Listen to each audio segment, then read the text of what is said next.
इस साइकोलॉजी के अंधेरे में छुपी है कुछ ऐसी टैक्टिक्स जो आपको भिखा सकती है, यहाँ तक कि आपको खुद भी पता ना चले। आज हम बात करेंगे डार्क साइकोलॉजी के बारे में, जो आपकी सोच को पूरी तरह से बदल सकता है। आज आप जानोगे कुछ छुपे हुए ऐसे डार्क सीक्रेट्स जिसका इस्तेमाल आप पर बहुत ही ज़्यादा मात्रा में होता है। आपके आसपास के लोग उसका इस्तेमाल बहुत ही ज़्यादा करते हैं और आपको नहीं पता है। इस वीडियो में मैं आपके सामने डार्क साइकोलॉजी के बहुत सारे सीक्रेट्स ओपन करूँगा। तो चलिए शुरू करते हैं। तो नमस्ते दोस्तों, जैसा मैंने आपको शुरू में बता ही दिया था कि आज का टॉपिक है डार्क साइकोलॉजी, जो थोड़ा सा डिस्टर्बिंग हो सकता है।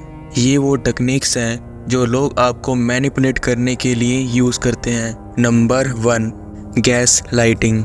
इसमें किसी को बार बार ये बताया जाता है कि उनकी सोच गलत है, तुम्हें ये सबसे पहले याद भी नहीं, या तुम्हारा दिमाग खराब हो गया है। धीरे धीरे सामने वाला शख्स आपकी अपनी ही रियलिटी पर डाउट करवाने लगेगा। इसका एक बहुत ही अच्छा एग्जाम्पल है। ये 19th सेंचुरी की बात है, जिसमें एक कपल रहता था। हस्बैंड का नाम था जेम्स और उसकी वाइफ का नाम था अमांडा। जो जेम्स था वो चाहता था कि उसकी वाइफ अमांडा पागल हो जाए, लिटरली पागल हो जाए, क्योंकि जैक को अमीर होना था और अमांडा बहुत ही ज़्यादा अमीर घराने की थी। उसके पास बहुत ज़्यादा पैसे थे ताकि वो उसकी सारी धन दौलत पर कब्जा कर पाए। तो इसलिए उसने क्या करना शुरू किया, उसने उसे बाहर किसी से भी मिलने से मना कर दिया कि वो किसी से बात ना करे, सिर्फ और सिर्फ उससे बात करे। उसने ऐसा इसलिए किया ताकि वो उसकी थिंकिंग चेंज कर सके। धीरे धीरे उसने ये करना शुरू किया कि वो चीज़ों को हटाकर कहीं और रख देता था, और जब अमांडा कहती थी कि ये सामान मैंने यहाँ रखा था, तो वो उसे गलत ठहरा देता था कि ये सामान तो यहीं था। धीरे धीरे अमांडा को अपने ऊपर ही डाउट होने लगा कि क्या ये सच बात है, और वो सच में पागल हो गई। नंबर 2 आता है फियर टैक्टिक्स। अगर आप स्टूडेंट हो तो आपने ये चीज़ बहुत देखी होगी कि बच्चे क्या करते हैं, जिससे उनकी लड़ाई होती है उसे वो बोलते हैं कि तू बाहर मिल, जिसके कारण सामने वाले के अंदर डर पैदा हो जाता है और आगे बात ना बढ़े, इसलिए वो पहले ही हार मान लेता है। नंबर 3 आता है आइसोलेशन। आइसोलेशन को आप ऐसे समझ सकते हो कि जैसे कि कोविड के टाइम में क्या होता था कि किसी को अगर कोरोना हो जाता था तो उसे आइसोलेट कर दिया जाता था, मतलब कि कुछ दिनों के लिए एक कमरे में अकेला। उसी तरह इसे समझो।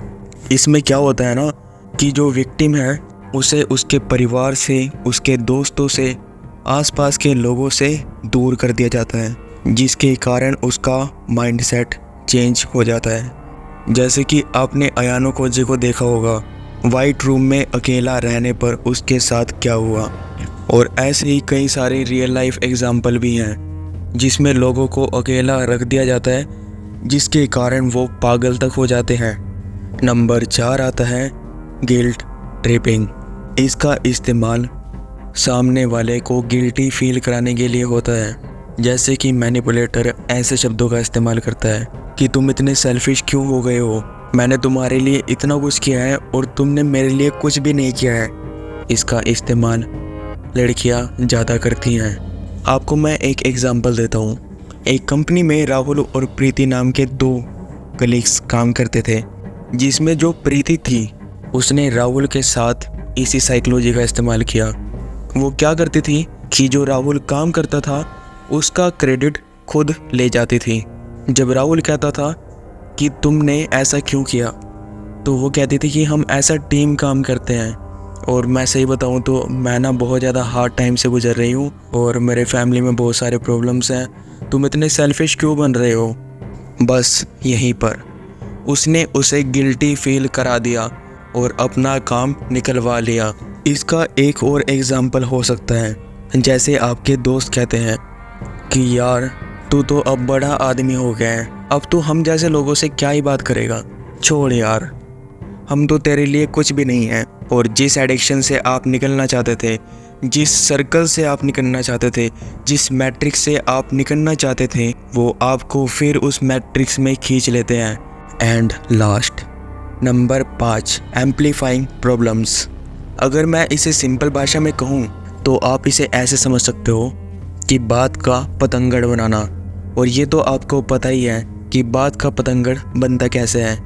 जैसे कि फॉर एग्ज़ाम्पल, एक बार राहुल ना प्रीति को बुलाता है कि चलो बाहर घूमने चलेंगे, बट वो 10 मिनट लेट हो जाता है। प्रीति वहीं पर खड़ी रहती है और जब वो आता है तो वो उसे कहती है कि तुमने मुझे कितना वेट कराया, मैं कब से यहाँ पर खड़ी हुई हूँ, यहाँ पर लोग मुझे देख रहे थे, ये वो जिसके कारण आप गिल्टी फील हो गए। यहाँ पर सिर्फ एक ही चीज़ नहीं लग रही है, यहाँ पर 3-4 साइकोलॉजी लग रही है। एक गैस लाइटिंग कि आपको गलत ठहराना, दूसरा गिल्ट ट्रिप और तीसरा एम्पलीफाइंग प्रॉब्लम्स। इसको सुनने के बाद आप दुखी हो जाते हो और आप कहते हो कि सॉरी, और आप उसके लिए कुछ भी करने को तैयार हो जाते हो। और दोस्तों, इससे आपको बचना चाहिए। अगर आप ऐसे ही 7 और डार्क साइकोलॉजिकल सीक्रेट्स जानना चाहते हो तो आप इस वीडियो को देख सकते हो, एंड चाहो तो और वीडियो को भी आप चेकआउट कर सकते हो। एंड देखने के लिए शुक्रिया, और मैं आपको इन वीडियो में ही मिलूँगा।